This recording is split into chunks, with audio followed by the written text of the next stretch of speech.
حضرت طلحہ بن عبید اللہ رضی اللہ تعالی عنہ بیان کرتے ہیں، اہل نجد میں سے ایک شخص رسول صلی اللہ علیہ وآلہ وسلم کی خدمت میں آیا۔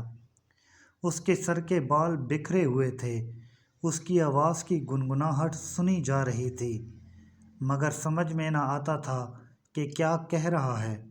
حتیٰ کہ نبی صلی اللہ علیہ وآلہ وسلم کے قریب آ گیا تو وہ اسلام کے بارے میں پوچھ رہا تھا۔ رسول اللہ صلی اللہ علیہ وآلہ وسلم نے فرمایا، دن اور رات میں 5 نمازیں ہیں۔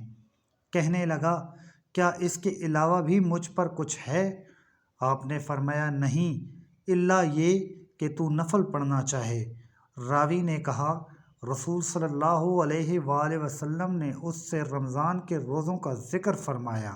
تو اس نے کہا، کیا مجھ پر اس کے علاوہ بھی ہے؟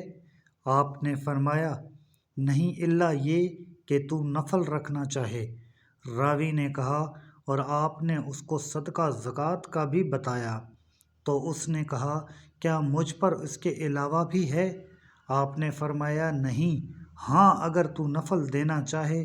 چنانچہ وہ آدمی واپس ہوا اور کہہ رہا تھا، اللہ کی قسم، میں اس سے زیادہ کروں گا، نہ کم۔ تو رسول صلی اللہ علیہ وآلہ وسلم نے فرمایا، کامیاب ہوا اگر ثابت قدم رہا۔